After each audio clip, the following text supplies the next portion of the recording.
A couple just had their first son. The husband is half Irish and half Indian. The wife is half Chinese and half Italian. That's a lot of heritage to inherit.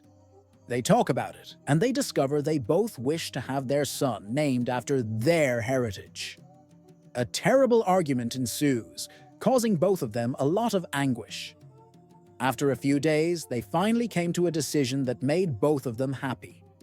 They decided on the name, Ravioli. Sarah's parents are excited to meet her new boyfriend. This is the first time the 28-year-old has brought a man to meet her parents. Her mother slaved over a hot stove all day while the father cleaned the house and cut the grass. They both wore their best clothes and waited for Sarah.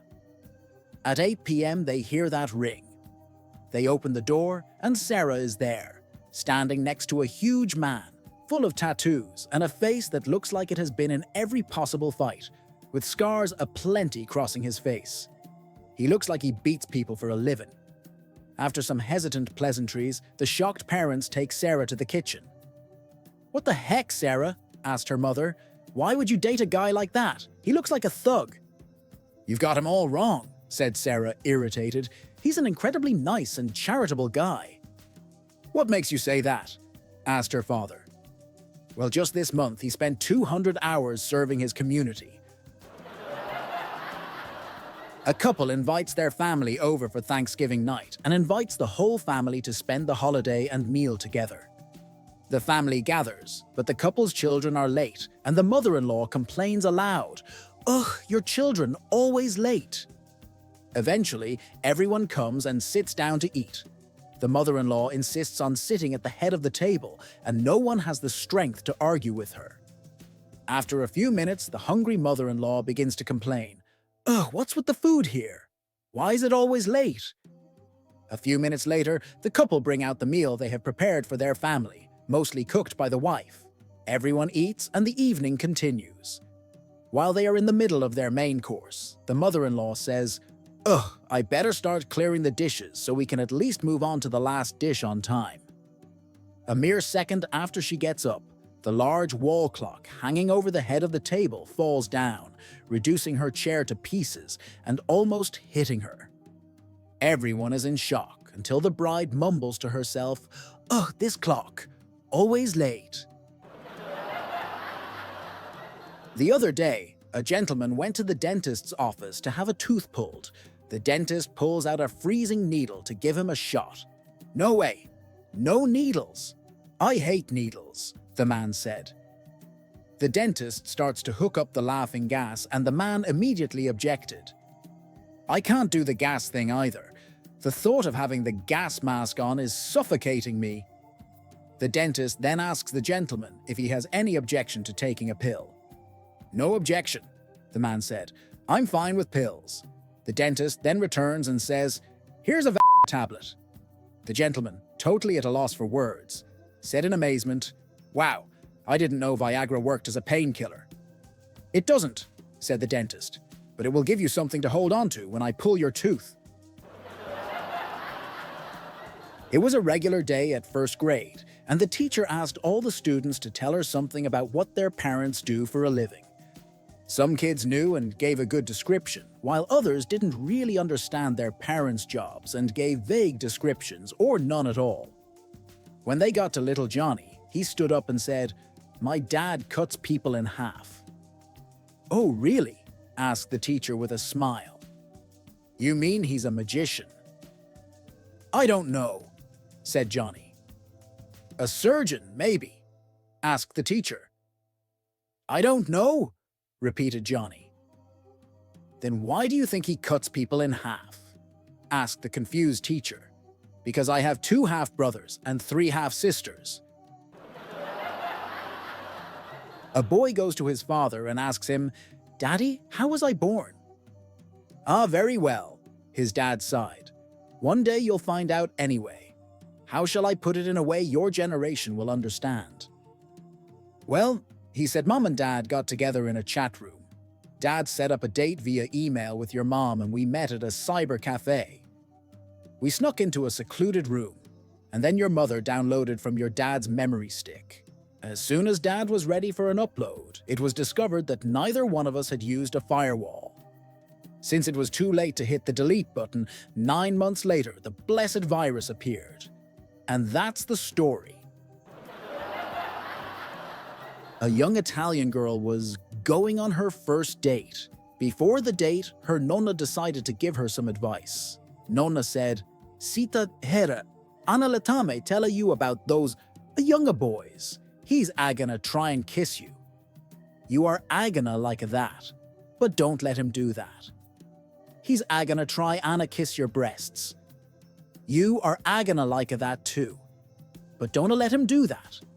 But most important, he's gonna try and lay on top of you. You are gonna like that, but don't let him do that. Doing that will disgrace the family." With that bit of advice, the granddaughter went on her date. The next day, she told Grandma that her date went just like she had predicted. "Nona, I didn't let him disgrace the family. When he tried, I just turned over, got on top of him, and disgraced his family." A 15-year-old Amish boy and his father visited the city for the very first time. They wandered around, marveling at the different sights. Eventually, they got to a mall. They were amazed by almost everything they saw, but they were especially amazed at 2 shiny silver walls that could move apart and then slide back together again. The boy asked, "What is this, father?" The father, never having seen an elevator, responded, "Son, I have never seen anything like this in my life. I don't know what it is." While the boy and his father were watching with amazement, a fat old lady in a wheelchair rolled up to the moving walls and pressed a button. The walls opened, and the lady passed between them into a small room. The walls closed, and the boy and his father watched the small numbers above the walls light up sequentially. They continued to watch until it reached the last number, and then the numbers began to light in the reverse order. Finally, the walls opened up again, and a gorgeous 24-year-old blonde woman stepped out. The father, not taking his eyes off the young woman, said quietly to his son, "Junior, go get your mother." A husband was addicted to smoking and drinking. One day, his wife got so angry that she told him, "If you keep on smoking, all of your intestines will fall out." Her husband didn't believe her, so he kept on smoking and drinking just like he always did. His wife was determined to prove herself right, so one day, she went out early in the morning and bought some big intestines. She stuffed them in her husband's underwear as he slept. A short while later, he woke up, let out a huge scream, and then fell silent for the next 30 minutes. After another 30 minutes of silence, he comes downstairs, sweating profusely. "What happened?" asked the wife. "You were right, my intestines did come out. But don't worry, honey. After a lot of work, I finally managed to push them back in." A 5-year-old girl went to visit her grandmother one day. She played with her dolls as Grandma dusted the furniture. At one point, she looked up and asked, "Grandma, how come you don't have a boyfriend?" Grandma replied, "Honey, my TV is my boyfriend. I can sit in my bedroom and watch it all day long. The TV evangelists keep me company and make me feel so good. The comedies make me laugh. I'm so happy with my TV as my boyfriend." Grandma turned on the TV and the picture was horrible. She started adjusting the knobs, trying to get the picture in focus. Frustrated, she started hitting the back of the TV, hoping to fix the problem. The little girl heard the doorbell ring, so she hurried to open the front door. When she opened the door, there stood Grandma's minister. The minister said, "Hello, young lady. Is your grandma home?" The little girl replied, "Yeah, she's in the bedroom banging her boyfriend." Many years ago, a smart old sculptor was finally allowed to leave the Soviet Union and emigrate to the United States where his son lived. When he was searched at the Moscow airport, the customs official found a bust of Lenin. Customs. "What is that, old man? What is that? What is that?" Do not say, "What is that?" Say, "Who is that?" "That is Lenin." The genius who thought up this workers' paradise. The official smiled and let the old man through. The old man arrived at JFK Airport, where an American customs official found the bust of Lenin. Customs. What is that? Old man. What is that?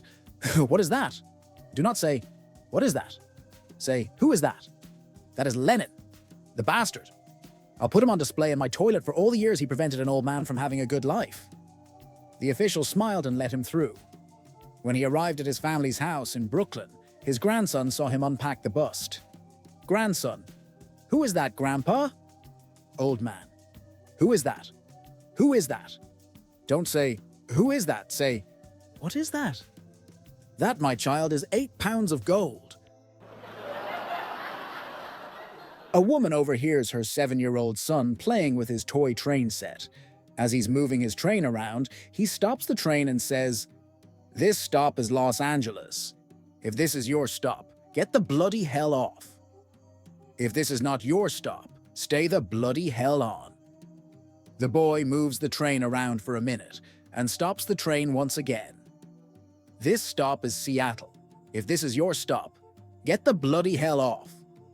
If this is not your stop, stay the bloody hell on." Angry that her son used such foul language, she bursts into the room and sends him to his room for an hour of time out. After an hour passes, the woman allows her son to play with his train set on the condition he does not repeat what he said. He agrees. Shortly after, the woman overhears her son playing with his train set once again. After moving his train around the track for a minute, he stops the train and says, "This is New York City. If this is your stop, get off. If this is not your stop, stay on. And if you're wondering why the train's an hour late, just ask the cow in the kitchen."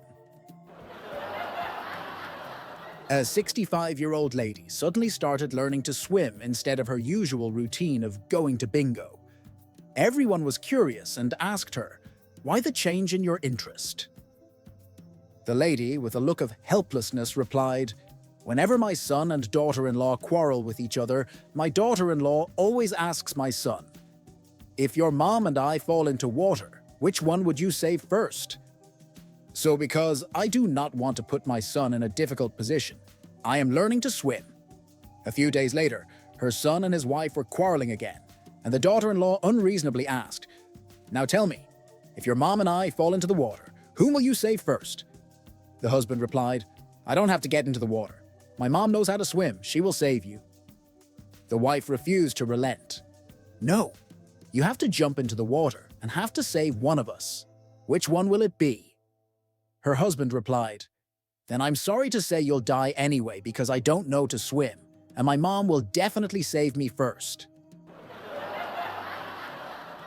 Mandy asks her mother for a few minutes to have a serious conversation. Concerned for her college-age daughter, Nina stops what she's doing and makes them coffee. They sit for a few minutes, with Mandy looking nervous. "What is it, sweetie?" her mother asks. "You know you can tell me anything." Mandy manages a sickly smile.